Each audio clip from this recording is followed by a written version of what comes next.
vivement ce soir Jackie, le gitan dans sa voiture jaune.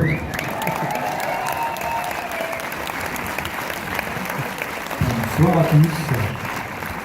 En fait, c'est un sosie, je connais pas cet homme. Il est beaucoup plus calme que dans le film, hein, vous avez vu? Est-ce que ça vous a plu? On l'a fait pour vous. Petite précision intéressante, tout ce que vous avez vu a été fait vraiment devant la caméra, sans trucage, sans studio, et les acteurs ont fait eux-mêmes leur cascade, donc je pense qu'on peut les applaudir encore.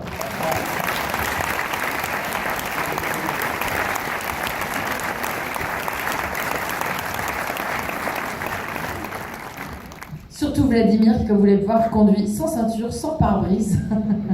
Sans Parce que lui, portière. on fait ça en portière. Parce qu'en plus d'être comédien, c'est un vrai cascadeur.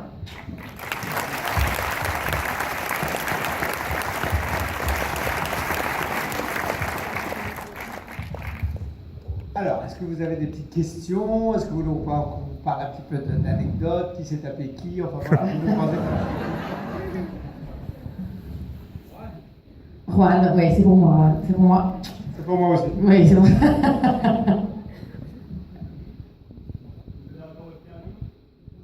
Alors, je comptais le passer. J'ai été recalé au code, mais j'ai bon espoir.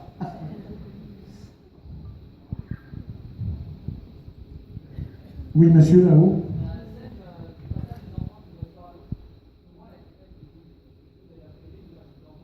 Eh ben si. Eh ben, si. Je peux te dire parce que c'est moi qui tenais les pieds, donc pour de vrai, et que c'est donc la comédienne en face qui jouait la flic qui l'a attrapé pour de vrai.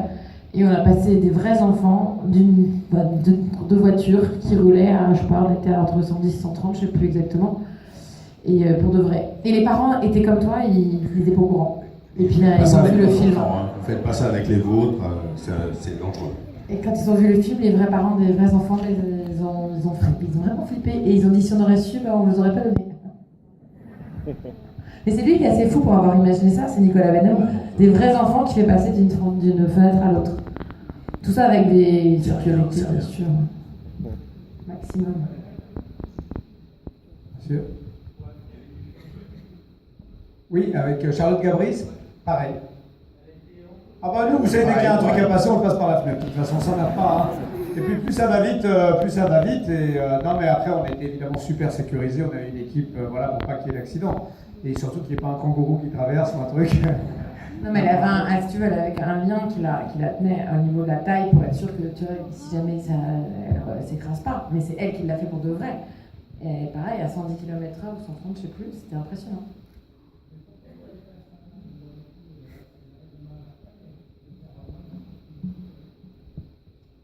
Ah oui, mais ça n'aurait pas rendu pareil. Vous savez, le regard n'est pas le même. Non, mais c'est vrai que Nicolas, en fait, le postulat, il y avait deux solutions. Soit on faisait un film sur un fond vert, sur des fonds verts, et on faisait un petit peu, voilà, ce qui serait quelque chose de plus confortable. Et du coup, vous avouerez qu'au bout d'un moment, on aurait sans doute été beaucoup plus dans un surjeu, ou des moments où on ne saurait même plus quoi inventer, tellement qu'il y a des coups de frein, des arrêts, des choses. Ou alors, voilà, Nicolas nous a dit, ça fait partie de l'envie qu'on avait de faire le film, quoi. Il nous a dit, on va le faire en vrai de A à Z. Donc du coup, c'était vraiment la première fois qu'on se retrouvait, en tout cas que moi je me retrouvais dans une situation où d'habitude, quand on a un coup de frein, généralement on invente ce qu'il y a derrière parce qu'on a des caméras devant nous. Et là, il y avait vraiment des véhicules ou des véhicules qui venaient nous percuter ou des choses comme ça. Donc on avait à peu près 200 cascadeurs qui étaient dans des voitures et qui écoutaient ce qu'on disait et qui, à des tops, dès qu'il ne fallait pas se tromper de phrase, parce que sinon ils arrivaient, c'était une soirée avec la foutie, soit ils venaient nous percuter. Donc C'est lui qui nous a percuté, je te rappelle, pour de vrai. Après, Vladimir, lui, ça fait partie du jeu. Mais Mais c'est vrai que cette coordination-là permettait d'être en vrai. Et puis presque tous les regards qu'on a quand on est en train de se contrôler ou d'arriver avec les véhicules, ils sont vraiment naturels, quoi. Donc voilà. Et c'est vrai que enfin, le point d'impact pour qu'il y ait quand même de la vitesse. Enfin, je vais laisser Nicolas qui lui. Oh, tu le fais bien, explique. Non, mais voilà, mais pour qu'il y ait quand même un minimum de vitesse, il fallait quand même arriver à une certaine vitesse et que les autres véhicules aillent un peu moins vite pour que vous ayez vraiment une sensation. Mais je pense que je me trompe peut-être là, mais le choc, il aurait été de combien? Il aurait été pareil, comme 130 km/h. Évidemment. Voilà, et ça c'est une vraie réponse. Hein. Bravo.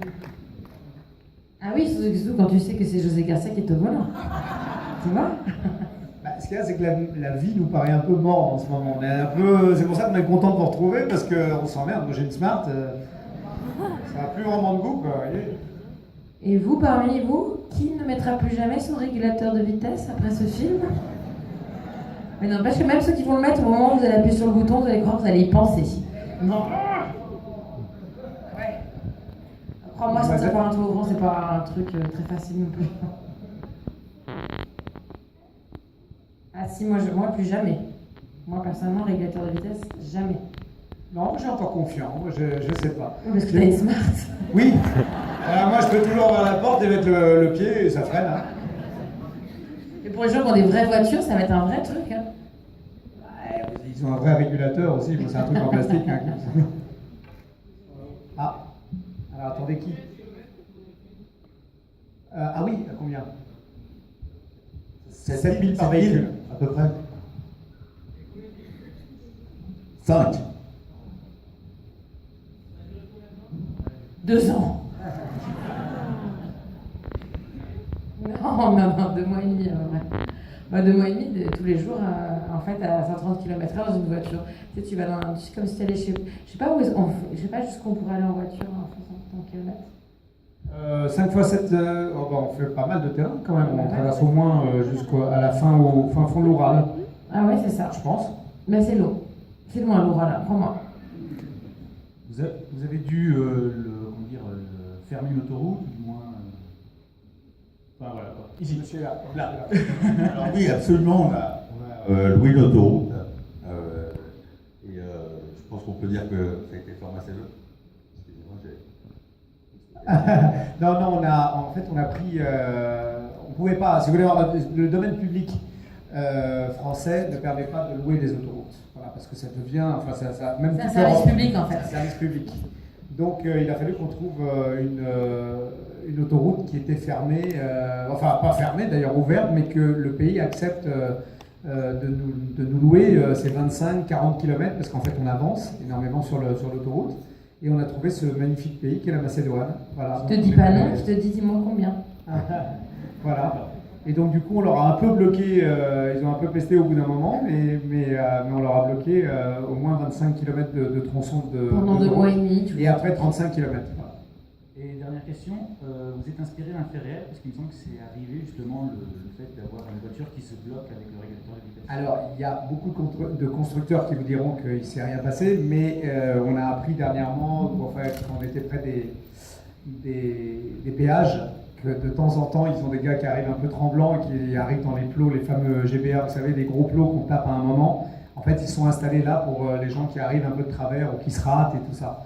Donc, visiblement, personne ne dit rien, mais il y a quelques petits effrois à cause du régulateur de vitesse ou d'autres problèmes, mais en tout cas, de gens qui n'arrivent pas à s'arrêter, quoi. Aussi des go fast, enfin qui font croire qu'ils ont le régulateur de vitesse un peu bloqué. D'ailleurs, j'ai peur que ça fasse jurisprudence maintenant. Mais GPA, c'était un truc hyper impressionnant, parce que quand tu rentres dedans, c'est vraiment du vol, comme vous l'avez vu. Et puis on nous avait dit, c'est tout ça, toi qu'on avait expliqué à José, mais que s'il restait bloqué sous la voiture, c'était le seul risque, c'est que, je me dis, m'arrête si je me trompe pas, c'est que ça peut bloquer la voiture et juste, enfin, tu vois, la retourner, enfin, rien de grave. Il fait, allez-y, Manon, on y va. En l'occurrence, ça m'était arrivé à moi avec cette BM. J'avais monté sur un. C'est GBA, vous appelez ça? Oui. Et voilà, j'avais réussi à m'arrêter quand même. Pas de génie. C'est vrai que toi, t'es arrivé derrière nous et t'as emplâtré un. On a déclenché un sur la voiture. Ah. C'était pas le premier assistant? Ah. Oui, bonsoir. On voit dans le film la voiture folle, on devine pas vraiment la marque. Est-ce que vous avez eu des pressions justement pour que la voiture soit pas trop reconnaissable par rapport à celle qui existe sur le parc? C'est aucune voiture, cette voiture elle n'existe pas. Hein. Enfin, oui, non mais je vous le dis parce mais qu'en je fait, pense que vous pouvez avoir eu des pressions pour justement. Non, c'est qu'aucun constructeur n'a voulu prêter une voiture pour un film qui explique que tu peux mourir avec. C'est vraiment ma question. Voilà, c'est ça. Donc du coup, Nicolas, il a dessiné une voiture avec un constructeur français qui s'appelle Lazarette, qui est le dernier constructeur français en fait indépendant. Et ils ont dessiné une voiture, ils ont créé ce cercueil roulant. Il y a encore un modèle d'ailleurs qui se vend sur le bon coin. C'est vrai, c'est pas des bêtises. Hein. C'est le dernier modèle qu'on a, voilà, qui est resté à peu près en vie, quoi, qui est à peu près potable. À l'intérieur, je ne dis pas que la décoration, mais une touche féminine passée par là, et ça peut encore le faire. 12-15 euros, je crois. Je sais plus. 50 non, euros. ça n'a pas été un budget colossal. Il y a beaucoup de films où il y a 2-3 personnages qui coûtent 3 fois ce qu'on a dépensé. Non, là, c'est tout à fait honnête et c'est ça qui est bien. Mais on fait aussi le fait de le faire en vrai, de le faire aussi dans des conditions sans avoir trop d'effets spéciaux, des choses comme ça. Parce que finalement, c'est ça qui coûte le plus cher. Les effets spéciaux. Le fait d'être élitroyé dans la voiture, moi je vous le souhaite à tous. Je vous le souhaite à tous, c'est un grand moment. Écoutez, je veux dire, on arrive toujours à peu près 5-10 minutes avant la fin. Et je peux vous dire qu'avec Nicolas et Caroline, bon, là qui viennent nous rejoindre, à chaque fois, on a toujours autant d'émotions quand on voit cet hélicoptère, parce que le jour où il est arrivé, on l'a regardé exactement comme vous le voyez là, c'est-à-dire qu'on n'y croyait pas. On s'est dit, il ne va pas y arriver, il a pris la voiture, il l'a levé, et on n'y croit pas. À chaque fois qu'on arrive et qu'on regarde le film, on se dit qu'à chaque fois qu'il ne va pas y arriver. Et même le mec qui se pose, le cascadeur, hein, qui est vraiment accroché à l'hélicoptère pour de vrai, parce que nous on l'a bien vu, et qui vient se poser pour de vrai sur la voiture, qui n'est pas du tout pot qui roule, qui n'est pas sur un plateau que vous ne pouvez plus le voir, ça c'est un mec qui le fait. Accroché à un hélicoptère, il se pose sur une voiture qui roule à 130 km/h. Ça c'est super dur parce qu'il n'a aucune accroche, c'est-à-dire qu'il ne peut absolument pas se raccrocher à quoi que ce soit, il faut vraiment le poser dessus et ça glisse. Vous voyez bien le capot d'une voiture, ça glisse de partout. C'est un cascadeur.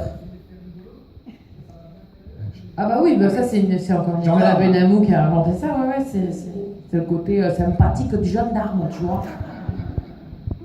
Voilà, bon, pardonnez-moi. Bonsoir. Je tenais simplement à vous féliciter parce que c'est la deuxième fois que je le vois.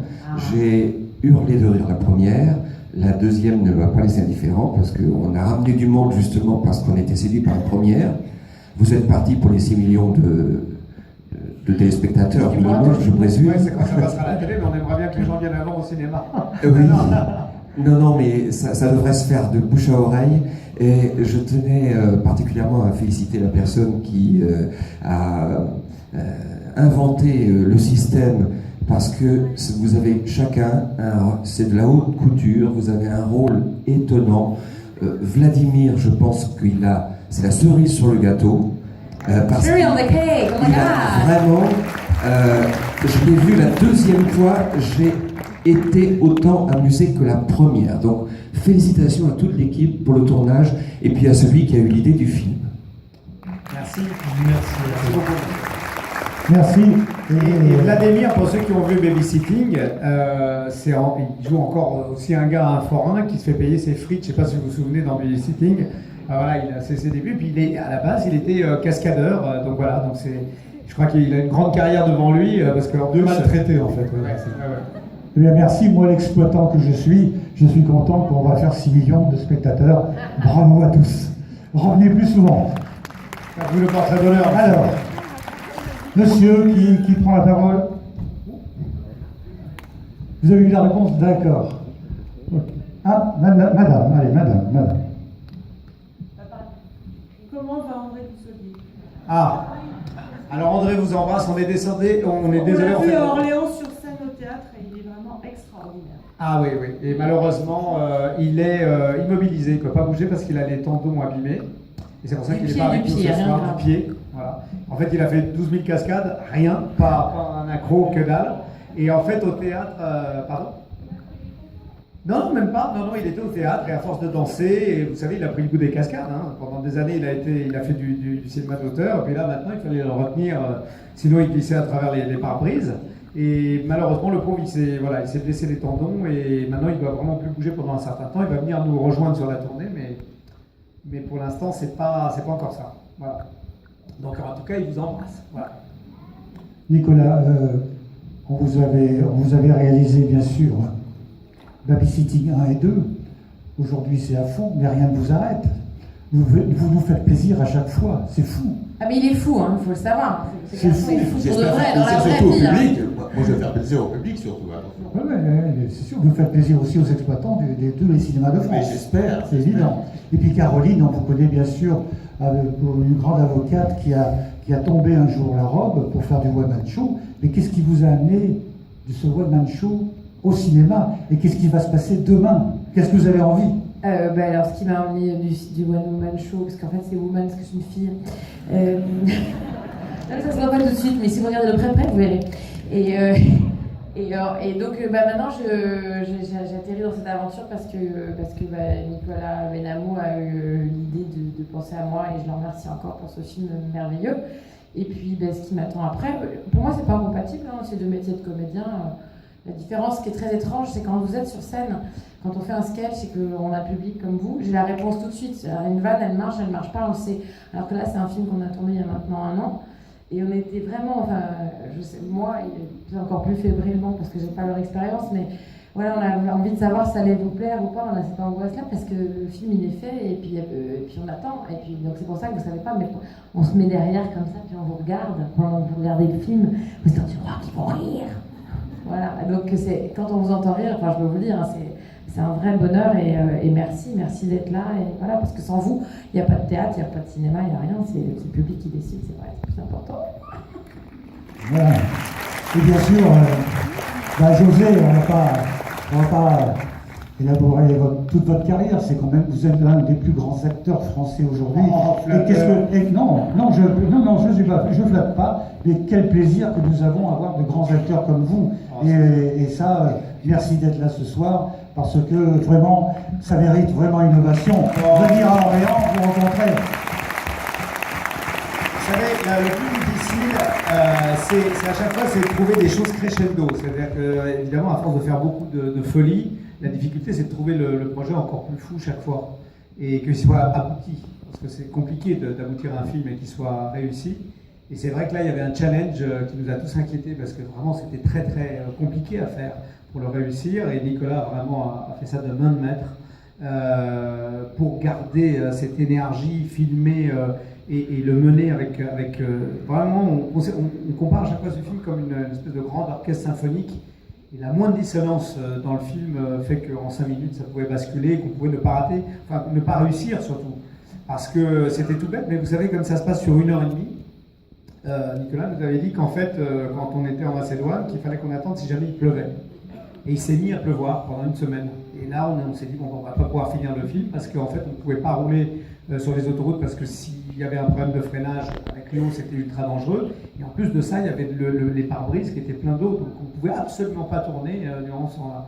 Donc on a eu de la chance, on a filmé d'ailleurs, quand vous voyez Caroline qui sort de l'hélicoptère, on était exactement à la même date maintenant. Donc vous voyez le temps qu'il fait dehors. Donc même si elle avait son ventre qui lui tenait chaud, je peux vous dire que quand elle est sortie avec son petit chemisier, elle avait les larmes aux yeux. Et qu'elle est partie avec l'hélicoptère électroyé, avec le froid qu'il faisait au mois d'octobre en Macédoine, c'était bien.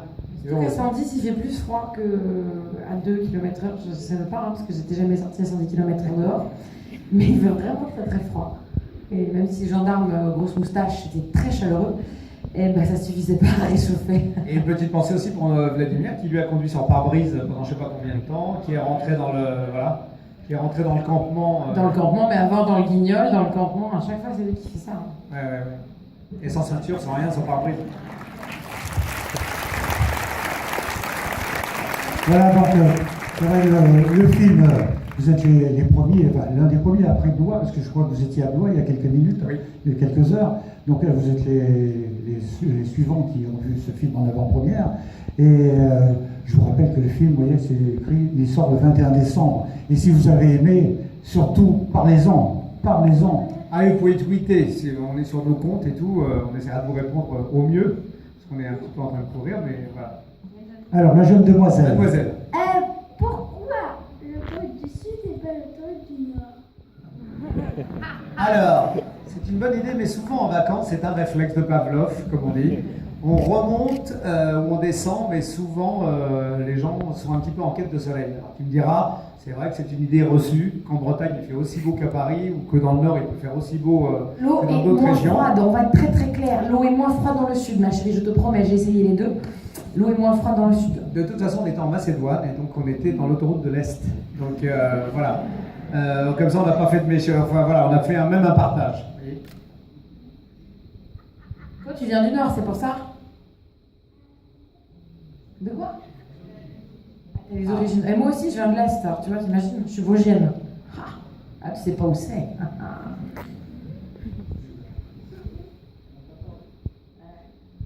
Voilà, donc.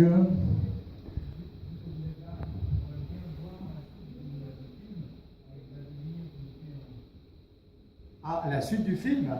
Oh là là, ça, il faut d'abord que les choses se passent très très bien. Il faut d'abord que le 1 marche pour qu'on puisse faire un 2. Je préfère vous dire tout de suite, je ne passerai pas un mois de plus dans cet ascenseur.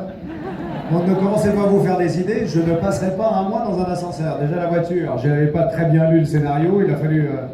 mais l'ascenseur, non. Il faudra trouver quelque chose, il faudrait... Ah, l'accent. Je sais pas que c'est ça. Que je dise, je sais pas. Dis-moi, tu vois. Je crois qu'il a envie que tu l'agresses en fait.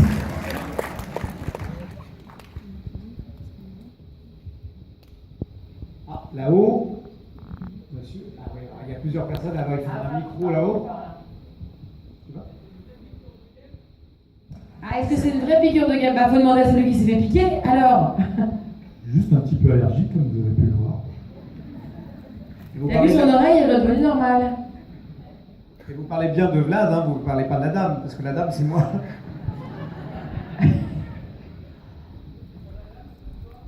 C'est ma petite signature à moi. J'aime bien être généreux, moi, dans le Botox. Les gens sont peindre.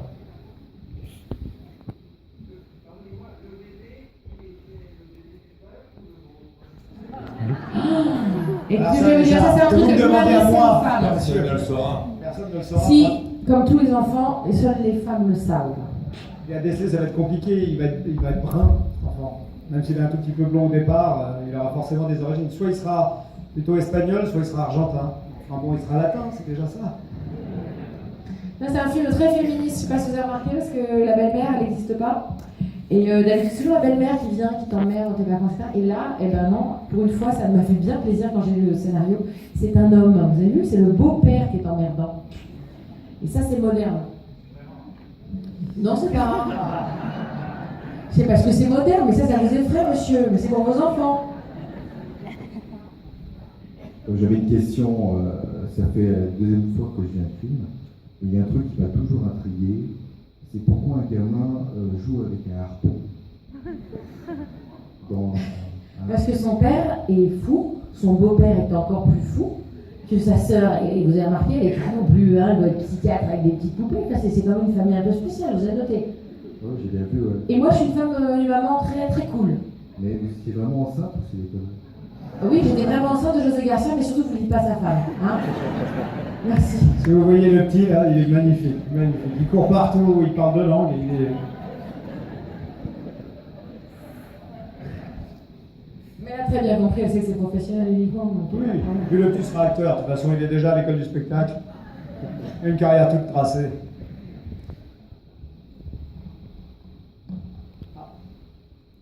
Bon, bah écoutez, je pense merci à tous. On va vous laisser sur cette réflexion. On se retrouve sur Twitter, Facebook et tout le reste. Ah, c'est pas fini, c'est pas fini. Donc j'ai une surprise pour José. Nous avons un spectateur qui est dans la salle. Je lui ai demandé de venir me retrouver. Il a un cadeau à vous faire. C'est lui qui l'a fait. C'est lui que j'ai embouti l'autre jour avec la voiture, c'est ça? Il va me mettre une énorme baigne. Le sac est là-bas. Le sac est là-bas. Je voudrais également... que l'Irama nous rejoigne, parce que c'est la distributrice du film. Merci. Merci, dis donc. Magnifique. Voilà. Ah, dis donc. Magnifique, merci, monsieur. Bravo. Ah, si je fais pas heureux, je vois pas ce que je fais cette année. Merci infiniment. Merci beaucoup. Vous payez beaucoup mieux que Juan, hein? Ah oui. Et puis également pour les jeunes dames qui sont là, les jeunes filles, je ne sais pas. Donc nous avons pris des chapettes de chocolat de la maison Sébastien Capon, c'est l'un des plus grands chocolatiers d'Orléans, voire même le meilleur. Bah, c'est le meilleur d'ailleurs, tout le monde le sait. Vous avez donc pour vous un petit sac. Oui, bah, Disons, c'est pas des petites boîtes. Hein. C'est ça. Il y aura un petit sac pour vous. Merci 1000 fois. Ensuite, Il y a On a bien fait de venir. Pour les garçons. un fusil Smith & Wesson de la part du meilleur armurier d'Orléans pour Monsieur Benamou, Voilà. avec des balles à explosion, des balles réelles à explosifs. À boire sans modération. Ah, très bien. Une Voilà. bouteille d'Évian. Ouh, merci. C'est gentil. Je sais que vous aimez beaucoup le vin.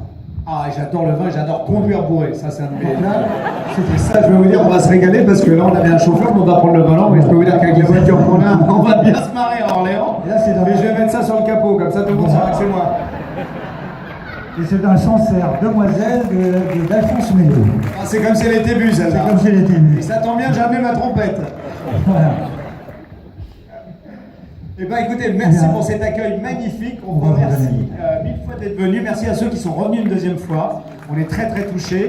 Et on vous souhaite tout le meilleur à Orléans. Merci, merci, merci. Merci.